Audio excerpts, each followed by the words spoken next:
40 वर्षांनंतर मुंबई महापालिकेवर भाजपचा महापौर बसणार भाजपचे मुंबई अध्यक्ष अमित साठम यांचं हे वक्तव्य आहे। कोरोना काळात तत्कालीन मुख्यमंत्र्यांना चांगलं काम करता आलं नाही।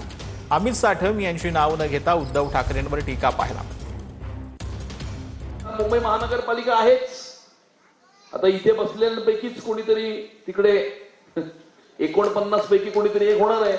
म्हणजे जसं कोविडच्या काळामध्ये झालं होतं त्यावेळेला असलेले मुख्यमंत्री त्यांच्याकडे एक चांगली सुवर्ण संधी होती आणि ती सुवर्ण संधी अशी होती की मुंबई महानगरपालिकेच्या माध्यमातून ते सगळे व्हॅक्सिन विकत घेऊ शकत होते, पण त्यांना तेही करता आलं नाही। तर ठाकरेंनी 25 वर्ष मुंबई महापालिकेत सत्ता उपभोगली। भाजपचे नेते गणेश खनकर यांनी हे वक्तव्य केलं। मुंबईकरांचा पैसा कुठे गेला?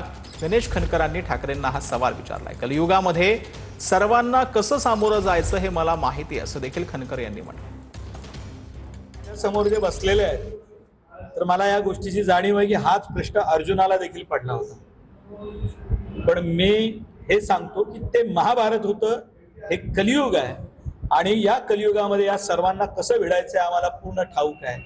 25 वर्ष यांनी सत्ता चालवली, कधी काळी आमच्या बरोबर होते, आमच्या सोबत राहिले, आज आमच्या समोर आहेत। या मुंबईचं काय झालं? या मुंबईकरांचा पैसा कुठे गेला? खड्ड्यांमध्ये सर्व सुरू गेलं आणि हा पैसा कुठे गेलाय फक्त त्यांनी सत्ता उपभोगली त्यांनाच कळला।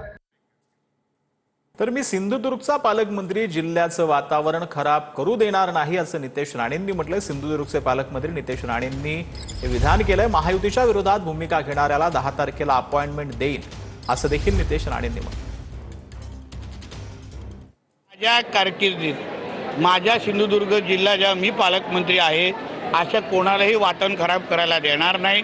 सगळ्या गोष्टीवर आमचं बारकाईने लक्ष आहे, पोलिसांचा मी संपर्कात आहे। कोणी अगर मस्ती केली तर कायदा निश्चित पद्धतीने काम करेल, कोणी हे विसरू नये।